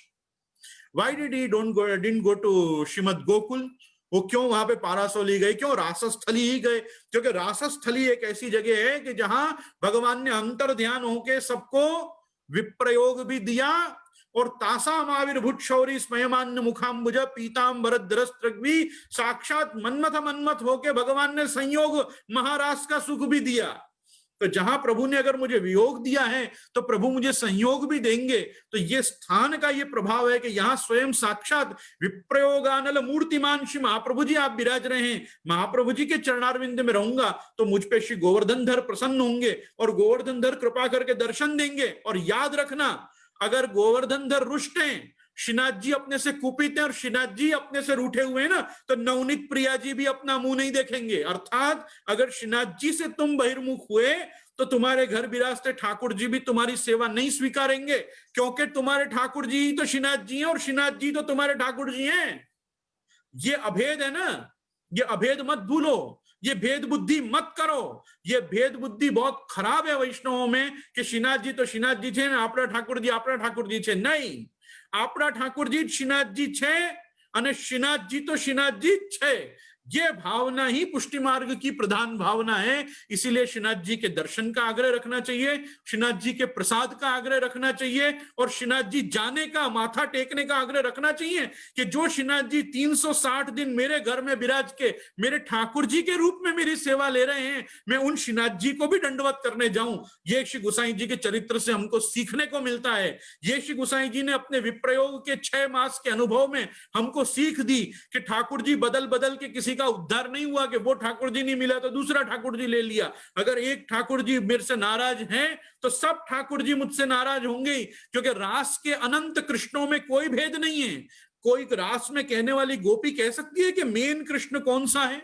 अरे कोई मेन कृष्ण होता ही नहीं, कृष्ण सब कृष्ण ही होते हैं। पूर्ण मदा पूर्ण मिदम पूर्णात पूर्ण मुदच्यते पूर्णस्य पूर्णमादाय पूर्णमेवावशिष्यते, अवशिष्ट भी पूर्ण है जिसका, वो पुष्टि पुरुषोत्तम भगवान श्री कृष्ण अपने आप में ही संपूर्ण रूप से। आप श्री नवनीत प्रिया जी भी गोवर्धन धर हैं और गोवर्धन धर भी नवनीत प्रिया जी हैं। फर्क सिर्फ इतना है, एक निकुंज की लीला का आनंद दे रहे हैं और एक नंदालय की लीला का आनंद दे रहे हैं। सदा सर्वात्मना सेव्यो भगवान गोकुलेश्वरा स्मर्तव्यो गोपिका वृंदे क्रीडन वृंदावने स्थिता। एक वृंदावन में स्थित होकर क्रीड़ा करके अपने को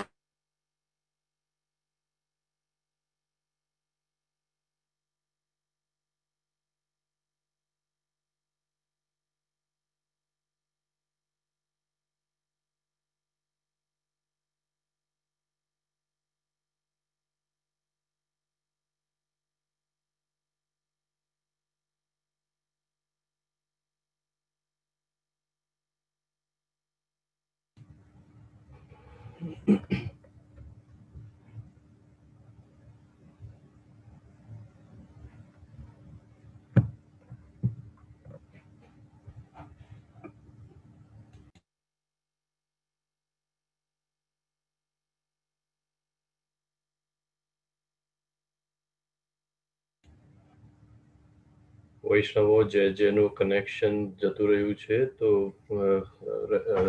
લોગિન રહેજો, હમણાં ફરીથી આવી જશે. જે હું ફોન કરું છું એમને. જે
ઓકે, જે જે બિરાજે છે.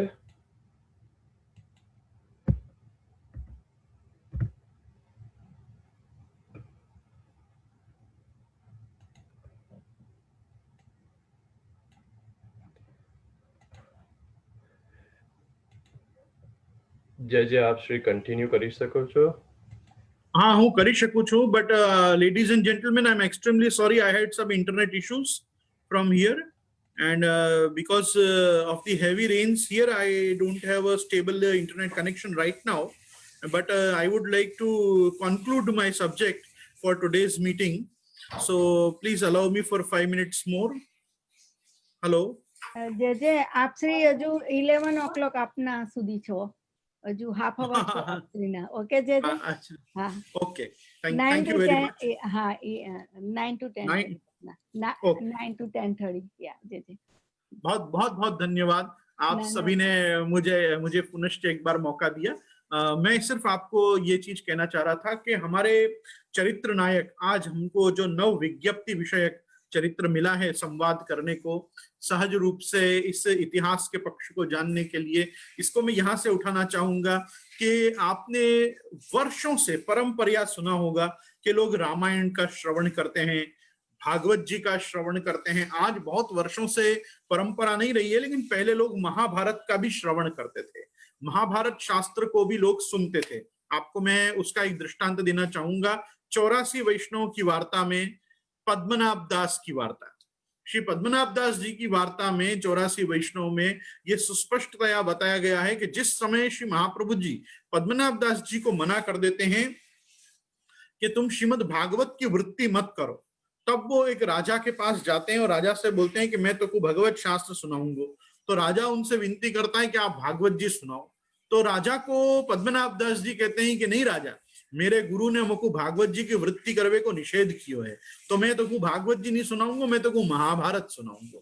और जब वो महाभारत सुनाते हैं तो जब युद्ध का प्रसंग आने वाला होता है तब वो क्षत्रिय राजाओं के और दरबारियों के सारे अस्त्र शस्त्र ले लेते हैं उनके पास से कि मान लो किसी को वीर रस आया और लड़ने लग गए तो क्योंकि वो इतनी एक्साइटिंग कथा सुनाते कि लोगों में उस रस का संचार हो जाता है. ये दृष्टांत ये बताता है कि अगर वो महाभारत का युद्ध प्रकरण बता के किसी में वीर रस पैदा कर सकते हैं, तो अगर वो भक्ति रस पे बोलते होंगे तो कितना भक्ति रस से जीव आप्लावित होगा. पद्मनाभ दास जी की वाणी कैसी होगी अपन इससे अनुमान लगा सकते हैं कि जब लड़ाई करवाना किसी से बहुत बड़ा काम है कि लोग एक दूसरे पे शस्त्र उठा लें और लड़ लें, लेकिन भक्ति रस में जो शास्त्र ही सुनने बैठा है, जो भगवत गुणगान ही करने बैठा है, जो महात्म्य बोध करने ही बैठा है, उसको यदि कोई अच्छे ढंग से महात्म्य परोसे तो उसको कितना आनंद आएगा उस चीज का. कहने का मेरा तात्पर्य है कि आज से 500 साल पहले भी हम ये चीज देख सकते हैं कि महाभारत को भी साप्ताहिक क्रम से, मासिक क्रम से, पारायण क्रम से, सप्ताह ज्ञान यज्ञ के रूप में सुनाया जाता था. महाभारत को भी ये एक परंपरा थी. जैसे आज केवल गीता जी के सेमिनार होते हैं, गीता जी के वर्कशॉप और क्लासेस होती हैं, या श्रीमद् भागवत जी के सप्ताह ज्ञान यज्ञ, मास पारायण या मासिक विवेचन चलता है किसी विषय पे, नव्वान्न पारायण और नव्वान्न रूप से रामायण का उपदेश लोग करते हैं. ये सब धर्म ग्रंथों को क्यों पढ़ते हैं? उनमें भी ये कुछ ग्रंथ तो ऐतिह्य प्रमाण है. ऐतिह्य प्रमाण मतलब इतिहास ग्रंथ हैं. ये काव्य तो मैं नहीं कहूंगा, काव्य कहना तो वो एक केवल उनका द प्रोडक्ट ऑफ लिटरेचर वो क्या है वो बताना है. These are not only kavya, these are Purana. Actually में महाप्रभु जी का मत है कि रामायणम अनंतम ही पुराणामिव भाषितम. The way you treat Shrimad Bhagavat ji, you must take Ramayan also in the same way. तो आज रामायण को भी पुराणामिव भाषितम महाप्रभु जी ने आज्ञा की है, क्योंकि जैसे वेद व्यास जी को समाधि में भागवत जी उतरी है, वैसे ही समाधि दशा में वाल्मीकि जी को रामायण उतरी है. और वेद वेद्ये परे पुंसी जाते दशरथात्मजे वेदा प्राचेत सादासीत साक्षात रामायणात्मना. तो ये साक्षात रामायण के रूप में वेद प्रकट हुए हैं. तो वेद रामायण के रूप में प्रकट हुए और वेदों में जानने लायक पदार्थ जो है वो रामचंद्र जी के रूप में प्रकट हुआ. इसलिए वाल्मीकि रामायण को भी श्री महाप्रभु जी ने श्रीमद् भागवत जी वत माना है, मतलब प्रस्थान ग्रंथ, धर्म ग्रंथ के रूप में श्रीमद् आचार्य चरण ने एक्सेप्ट किया है. प्लीज सी सर्व निर्णय निबंध, तत्वार्थदीप निबंध, सर्व निर्णय प्रकरण 82 नंबर की कारिका, उसमें आपको बहुत सुस्पष्ट जानकारी इसकी मिलेगी. कहने का मेरा तात्पर्य है कि व्यास वचन व्यास वचन वरिवर्ती श्रद्धा श्रुतिषु यदि वा व्यास वचन है। गोसाई जी कहते हैं मेरा ग्रंथ तभी पढ़ना जब वेदव्यास जी और शुकदेव जी की वाणी पे विश्वास हो। तो व्यास वचन पे, शुकदेव जी की वाणी पे और वरिवर्ती श्रद्धा पूर्वाचार्यों के किए हुए ग्रंथों पे यदि विश्वास हो तो ही संप्रदाय में प्रवृत्त होना चाहिए। और मैं तो आपको कहूंगा कि भक्ति मार्ग वितानाय योवतीर्णो हुताशन स एवन परम मानम शेषमस्य प्रमांतरम। आज जितना भी प्रमाण शास्त्र है वो प्रमाण शास्त्र महाप्रभु जी वाणी के अंगभूत है। महाप्रभु जी की वाणी ही परम प्रमाण है। आचार्य वाणी कैसी है? गूढ़ा गभीरा गहना श्रीमदाचार्य वाक्सुधा। हरिराय महाप्रभु जी आज्ञा करते हैं गूढ़ गंभीर और गहन श्री महाप्रभु जी की वाक्सुधा है। महाप्रभु जी जिस गूढ़ार्थ तक पहुंचे हैं अन्य विद्वान वहां तक नहीं पहुंचे। क्वचित पांडित्यम चे निगमगति सापि यदि न क्रिया सा सापि स्यात् यदि न हरिमार्गे परिचय यदि स्यात् सोपि श्री व्रजपति रतिर नेति निखिलैर गुणैरन्य कोवा विलसति विना वल्लभवरम। आज महाप्रभु जी का ही सामर्थ्य है कि जैसे एक सामान्य पंडित होता है, विद्वान आदमी होता है, वो शास्त्र का शब्दार्थ करता है, शब्दार्थ का अन्वयार्थ करता है, अन्वयार्थ का तात्पर्यार्थ करता है, तात्पर्यार्थ का भावार्थ करता है। लेकिन महाप्रभु जी जैसा विरला ही कोई एक आचार्य होता है जो गूढ़ार्थ करता है। श्री भागवत गूढ़ार्थ प्रकाशन परायण। महाप्रभु जी उन अर्थों के प्रकाशन में परायण हैं जो अर्थ गूढ़ हैं, जो भाव गूढ़ हैं, जिनको तुम नहीं समझ सकते सामान्य बुद्धि लगा के। जहां पे श्री महाप्रभु जी की कृपा और श्री ठाकुर जी की कृपा उभय रूप से जीव पे होगी तब वो अर्थ तक पहुंचेगा कि भागवत जी क्या कह रही है। इसलिए रामायण और महाभारत को भी सामान्य शास्त्र नहीं मानना चाहिए। महाप्रभु जी उपसंहार में महाप्रभु जी शास्त्रार्थ प्रकरण के उपसंहार में आज्ञा करते हैं अर्थो यमेव निखिलैरपि वेदवाक्यैः रामायणैः सहित भारत, भारत एटले महाभारत, भारत पांचरात्रैः अन्यैश्च शास्त्र वचने सह तत्व सूत्रैः निर्णीयते स हृदय हरिणा सदैव। मैं जो निर्णय दे रहा हूं वो इतने ग्रंथों के आधार पे दे रहा हूं। और वेदे रामायणे चैव पुराणे भारते तथा आदि मध्य च अंते च विष्णु सर्वत्र गीयते। किसी भी शास्त्र को उठा को देखो उसमें भगवान श्रीमन नारायण का ही स्तवन हो रहा है, भगवान श्री कृष्ण का ही स्तवन हो रहा है, भगवान विष्णु का ही पूजन हो रहा है उन सब शास्त्रों में वाणी के द्वारा। तो ये व्यास की वाणी, शुकदेव जी की वाणी, ये हमारे पूर्वाचार्यों की वाणी जिस भगवान का स्तवन कर रहे हैं वो भगवान के इतिहास ग्रंथ जो हैं, जो अपने को अपनी संस्कृति से, जैसे आपने देखा होगा इस समय इंडियन माइथोलॉजी शब्द का बड़ा विरोध चल रहा है। क्यों?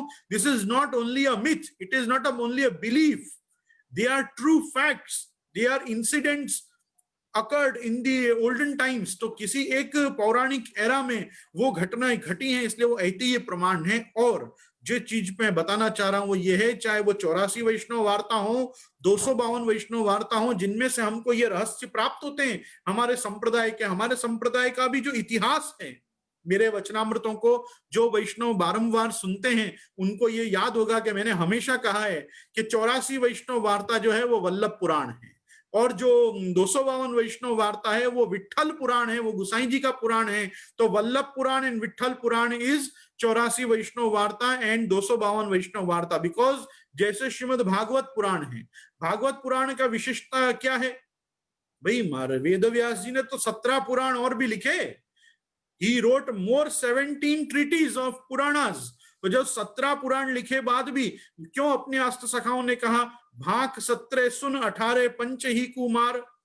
भाग 17 देखो, 17 सुनो, 18वां पुराण श्रीमद भागवत पुराण है, उसको जरूर सुनना चाहिए। क्यों सुनना चाहिए? उसका एक समझ तात्पर्य समझो। श्रीमद भागवत है भाति सर्वेषु देशेषु गीयते नारदादिभिः वर्तते सर्वशास्त्रेषु तीर्यते श्रोत्रभिर्जनैः। भागवत भक्ति ज्ञान वैराग्य और तप जिन भक्तों में है, वो भक्तों की कथा जिसमें है, आप देखोगे उसमें नरसिंह चरित्र नहीं होगा, प्रहलाद चरित्र होगा।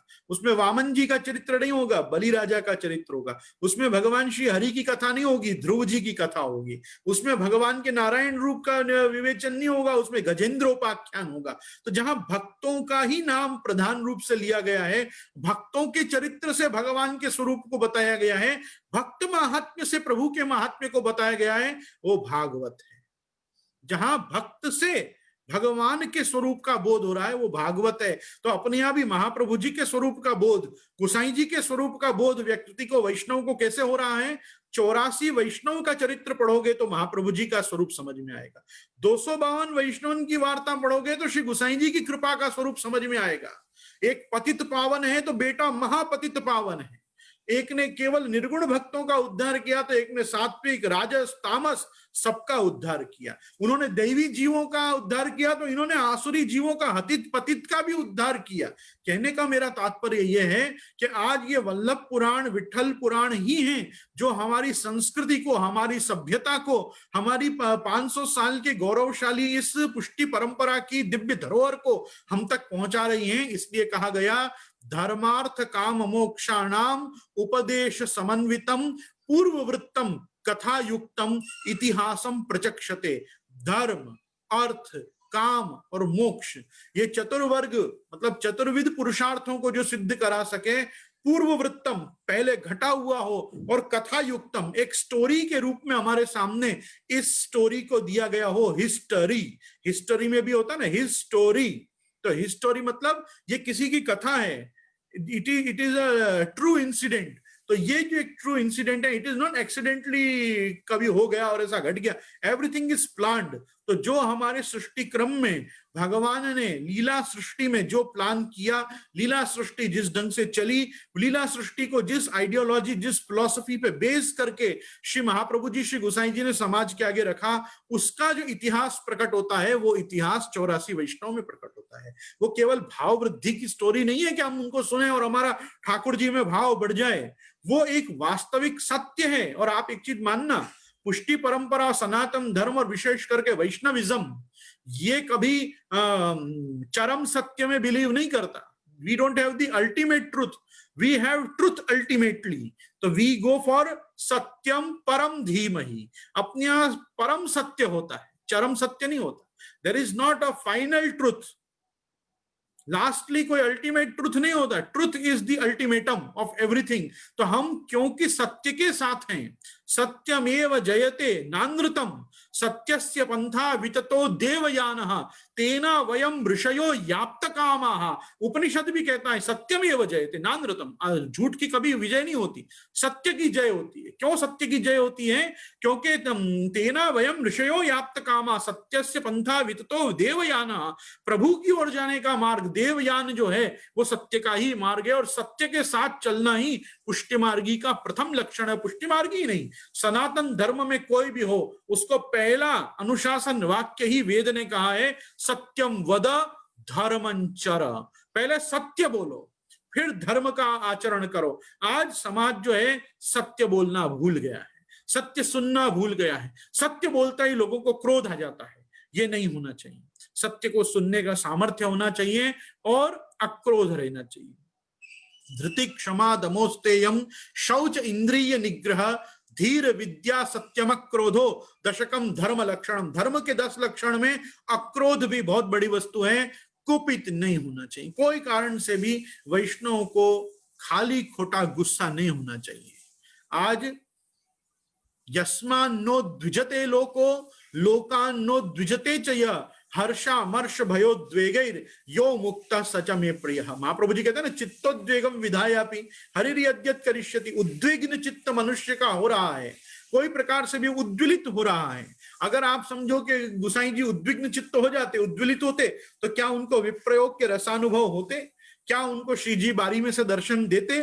नहीं देते। श्री जी की बारी भी बंद कर दी जब कृष्णदास अधिकारी ने, तो क्या श्री जी पत्र लिखते अपने बीड़ी पे, अपने पान की पीक से आप लिखते, सीख से, बीड़ा में जो सीख हो ना, वो सीख बीड़ा में से काटते, आप उसमें से अपनी अधर सुधा में से आप जवाब देते हैं श्री गोसाई जी की एक एक विज्ञप्ति का। आप देखोगे क्या अल्टीमेट रोमांस श्री गोसाई जी और श्रीनाथ जी के बीच में है। आज दुनिया चैटिंग में लव लेटर्स भेजती है। आज दुनिया एक दूसरे से चैट करती है तब लव लेटर्स भेजती है। पहले जब ये व्हाट्सएप और ये सब नहीं थे, तब मैसेंजर नहीं थे, तब एसएमएस करती थी। एसएमएस के पहले पेजर से भेजती थी, उसके पहले टेलीफोनिक टॉक्स होते थे, उसके पहले पत्र लिखते थे लोग, एक दूसरे को पोस्ट कार्ड्स भेजते थे, टेलीग्राम भेजते थे। ये उनसे भी प्राचीन देखो कैसी विधा है कि श्री गुसाई जी रामदास जी भीतरिया रामदास मुखिया जब आ रहे हैं उनके पास, तो श्री गुसाई जी विज्ञप्ति लिख के दे रहे हैं, श्रीनाथ जी उसको बांच रहे हैं, श्रीनाथ जी उसका प्रत्युत्तर लिख रहे हैं, और प्रत्युत्तर जब वापस आ रहा है तो वो पान पे ही लिखा हुआ, तो आप उसको चर्बित तांबुल करके आप अरोग जा रहे हैं। और वो तांबुल जो आप अरोग रहे हैं, वो तांबुल का अगर कोई फल है तो वो श्री हरिराय महाप्रभु आप प्रकट हो रहे हैं। तो आप विचार करो कि श्रीनाथ जी की कृपा कितने जनरेशंस तक आचार्यों को प्राप्त हो रही है, और अद्यावधि अपन उनके ग्रंथों के रूप में उनका आनंद और उनका रसानुभव अपन सब भी ले रहे हैं। तो अपनी हिस्ट्री जो है वो केवल एक मिरेकल नहीं है, अपनी हिस्ट्री जो है वो केवल उस समय की कोई ऐसी हाइपोथेटिकल हेलुसिनेशन से युक्त कोई एक विचारधारा बना ली हो किसी ने, एक कोई इशू फ्रेम्ड कोई टॉपिक्स नहीं है। ये एक ऐसे इंसिडेंट्स हैं जो बहुत ट्रू फैक्ट्स और लीला के ट्रुथ से युक्त हैं। मैं तो आपको खास कहूंगा 9 विज्ञप्तियों का दर्शन तो आप जरूर करें, लेकिन जिन जिन वैष्णवों के घर में 84 वैष्णव वार्ता विराज रही है वो कृष्णदास अधिकारी के चरित्र में भाव प्रकाश को जरूर देखें। आज तो मेरे पास खुद श्री बालकृष्ण जी का उत्सव होने के कारण मेरे पास इस समय अभी समय कम है। मैं आपको कल जब आपके साथ शांति से बैठूंगा 9 बजे से 10:30 बजे तक, तब मैं आपको इस घटना के वो फैक्ट्स बताना चाहूंगा जो मैंने अनुभव किए। आज अपना अपना अनुभव बांटना ही सत्संग है। कोई चीज पढ़ के किसी को सुना देना ये सत्संग नहीं है। सत्संग क्या है? वैष्णव ने जो अपनी आत्मा में अपने मानस पटल पे जिन भावों को देखा, जाना, जिया, अनुभव किया, वो जब अपने साथ बैठे तादृशी लोग, तो उन तादृशी भगवत भक्तों के साथ बांटे। इसीलिए महाप्रभु जी ने क्या आज्ञा की? निवेदनम तु स्मर्तव्यम सर्वथा तादृशैर जनैहि। निवेदन का स्मरण करो। अपने आत्म निवेदन से अपन जो आत्म लाभ प्राप्त किए हैं उस चीज को अपने साथ बैठे वैष्णवों से बांटो। आज मेरे को क्या है कि मैं आपसे मेरा अनुभव बांटूं, पर आप मेरे अपने हो। स्वीया नामतान निजाचार्यान, आपके आचार्य आपके निज आचार्य हैं, आप उनके स्वीय हो। तो तदीय मदीय और स्वीय जान के श्री महाप्रभु जी का, श्री ठाकुर जी का तदीय मदीय और स्वीय जान के मैं आपको इस चीज का उपदेश करूंगा, मैं आपको इस चीज के बारे में आज्ञा करूंगा। क्यों करूंगा? क्योंकि मैं जानता हूं कि 2 कंठीधारी हर वैष्णव मेरा परिवार का सदस्य है। हर वैष्णव जिसने 2 कंठी धारण कर रखी हैं, जिसको महाप्रभु जी के मार्ग में अंगीकार किया गया है, जिसका गोवर्धन धर ने वर्ण किया है, वो मेरे परिवार का अविभाज्य अंग है। मेरे यहाँ खुद के यहाँ कोई गुरु घर नहीं, मारो गुरु घर ते मारो गुरु घर, ये सब हम प्रपंच करते ही नहीं। क्यों नहीं करते?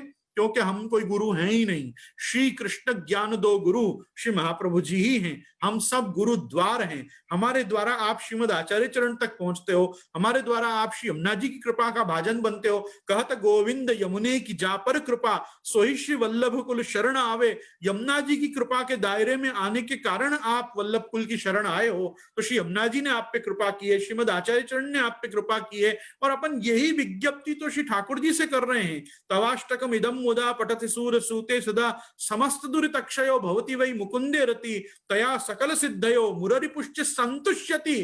ठाकुर जी अपने पर संतुष्ट हो, स्वभाव विजयो भवेत वदति वल्लभ श्री हरे। और कृष्णाश्रय इदम स्तोत्रम यह पठेत कृष्ण सन्निधौ, तस्याश्रयो भवेत कृष्ण इति श्री वल्लभो ब्रवीत। आज वल्लभ कुल का कार्य है कि महाप्रभु जी के स्वरूप का परिचय, श्री गुसाई जी के स्वरूप का परिचय, श्री यमुना जी के स्वरूप का परिचय और श्री गोवर्धन धर के लीला परिकर का पूरा परिचय करा के श्री कृष्ण श्री मदाचार्य प्रभु श्री विठलेश्वरा तथा लीलास्त सामग्री नैतत् साम्यम कथंचना बता के लोगों को बताए कि ये अपने को अलग अलग दिखने वाले ये एक ही पदार्थ हैं, एक ही स्वरूप है, और ये भगवान साक्षात श्री कृष्ण है। हम उनको श्री गुसाई जी के रूप में देखते हैं, हम उनको श्री महाप्रभु जी के रूप में देख रहे हैं, हम उनको श्री यमुना जी, श्री चंद्रावली जी, श्री ललिता जी, विशाखा जी, मुख्य स्वामी जी, श्री यमुना जी के रूप में देख रहे हैं।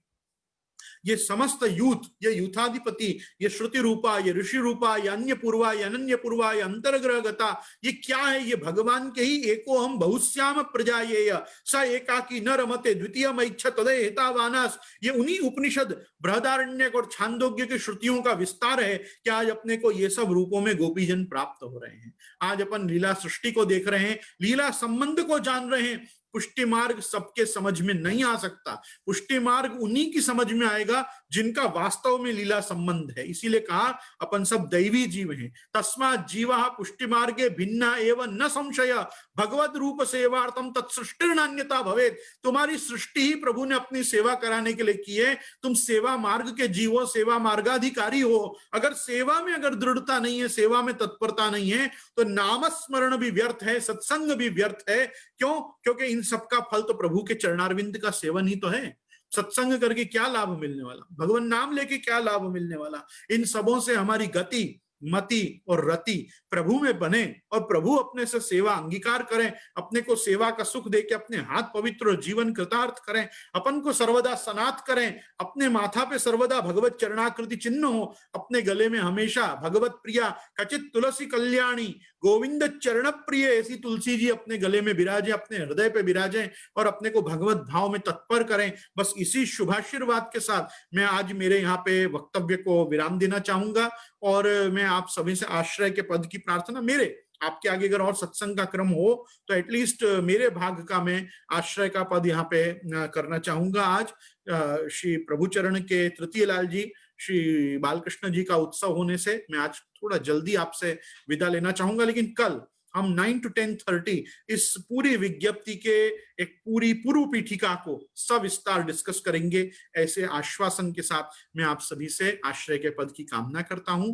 दृढ़ चरणन केरो भरोसो, दृढ़ चरणन केरो श्री वल्लभ नख चंद्र छटा बिन सब युग मांझ अंधेरो भरोसो, दृढ़ चरणन केरो साधन और नहीं आ कली में जासो हो ये निबेरो, सूर्य कहा कहे द्विविध अंधरो बिना मूल को चेरो भरोसो, दृढ़ चरणन केरो भरोसो। श्री गोवर्धन नाथ की जय, श्याम सुंदर श्री हमने महारानी की जय, श्री वल्लभाधीश की जय, श्री गुसाई जी परम दयाल की जय, आज के आनंद की जय। आप सब वैष्णव ने आज ना उत्सव ने खूब खूब बधाई तथा आप સૌને હું ખૂબ ખૂબ અભિનંદન અને અભિવાદન કરું છું કે આજે આપ બધાએ મને આટલો સમય આપ્યો અને ભગવત કૃપાથી મારી વાણીને અહીંયા આપ સબ વૈષ્ણવોમાં બિરાજમાન શ્રી ઠાકોરજીના સમક્ષ મને કઈ વિસ્તાર કરવાનો અહીંયા મને સમય મળ્યો, એના પ્રતિ હું બહુ આભાર વ્યક્ત કરું છું આપના આખા સત્સંગ મંડળનો અને આ સત્સંગ ગ્રુપનો। આ ઝૂમાંતર્ગત સત્સંગ સત્ર જે હોય છે આ વાસ્તવમાં લોકડાઉનના આ એરામાં જ્યાં બધી વસ્તુઓ સ્થગિત છે એમાં પણ સત્સંગ આપણો ચાલી રહ્યું છે, એના વતી ખૂબ ખૂબ સર્વે વૈષ્ણવને ભગવત સ્મરણ પૂર્વક આભાર વ્યક્ત કરું છું। ખૂબ ખૂબ ધન્યવાદ। जय जय, आप श्रीना चरणों में दंडवत प्रणाम। खूब खूब आभार जय जय। आप श्री ने तो अमे तो कई थी कई आपने अमे आपी आवी गया ने तमने पधार पधार तम आपसी पधारो 2 દિવસનો आपने हाँ पाड़ी दी जाणी बहु ज आनंद थयो અને આપની વાણી તો બધા વૈષ્ણવ આપને તો ઓળખે છે, 1-2 વૈષ્ણવ કે આ એટલે તો બહુ સુંદર વચનામત કે મેં કો મહાપ્રભુજીની કૃપા અને આપ સૌના હૃદયમાં બિરાજમાન જે 84 વૈષ્ણવ અને 252 વૈષ્ણવ છે એના બધાના આપ ભાવ વંશધર છો। જેમ અમે શ્રી મહાપ્રભુજીના વંશજ છીએ તેવી રીતે આપ ભાવ વંશધર શ્રી 252-84 વૈષ્ણવના છો। આપ સૌને પણ હૃદયથી મારા સ્પંદનના સાથે ભગવત સ્મરણ અને મારા હૃદયના વિચાર आप लोगों तक पहुंचे અને आप लोगों में आपनु बीज भाव हजी વધારે दृढ़ थाय, बस ए शुभकामना साथे હું મીટિંગ માંથી હમણાં આજ્ઞા લઉં છું। કાલે જરૂર 9 વાગે આપણે એકત્રિત થશું। એમને ઉતાર ચલો જલ્દી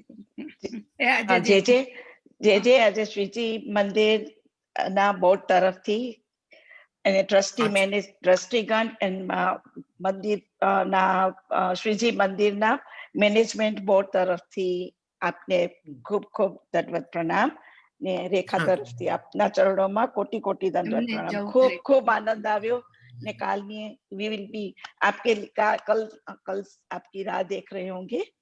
सो जरूर जरूर दंडवत मैं प्रणाम. जय जय. पूरी कोशिश करूंगा कि 9 बजे यहाँ पे उपस्थित रहूं. हाँ, हाँ, मेरे जी। यहाँ थोड़ा इंटरनेट इश्यूज रहता है तो एक 5 मिनट का आगे पीछे हो सकता है, लेकिन मैं कोशिश करूंगा ऑन टाइम सब कोई मैनेज भी हो.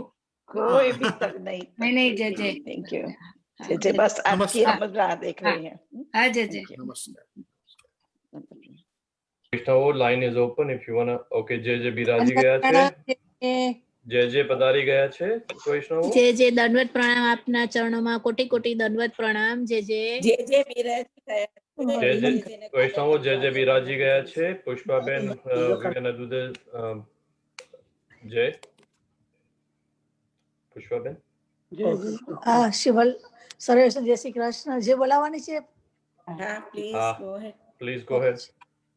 શ્રી વલ્લભાધીશ કી જય, ગોवर्धननाथ की जय, गिरिराज धरण की जय, आचार्य श्री महापुरुष की जय, गुसाई जी परम दया की जय, श्याम सुंदर श्री अमने महारानी की जय, साते स्वरूप की जय, साते लाल की जय, 84 वैष्णव की जय, 252 भगवत की जय, 78 भगवत की जय, अष्ट सखा की जय, गुरुदेव की जय, समस्त बलकुल परिवार की जय, शराई महापुरुष की जय, दामोदास सरसानी की जय, आज के आनंद की जय, अपने अपने सेव्य स्वरूप की जय, रति गति मति प्रभुना चरमारिये दराशोशी बलभाधीश सर्वे खूब जय श्री कृष्ण. सांजे ने दान ने खूब बधाई ने आज तो महादान. आज गोपीनाथजी नो प्रागट्य उत्सव છે. ખૂબ ખૂબ મંગલ વધાઈ. જય શ્રી કૃષ્ણ. સર્વે વૈષ્ણવોને જય શ્રી કૃષ્ણ. અને લાઈન ઓપન છે જય શ્રી કૃષ્ણ કહેવા માટે. જય શ્રી કૃષ્ણ. જય શ્રી કૃષ્ણ સર્વેને. જય શ્રી કૃષ્ણ. સર્વે વાલા વૈષ્ણવોને જય શ્રી કૃષ્ણ. જય શ્રી કૃષ્ણ. જય શ્રી કૃષ્ણ.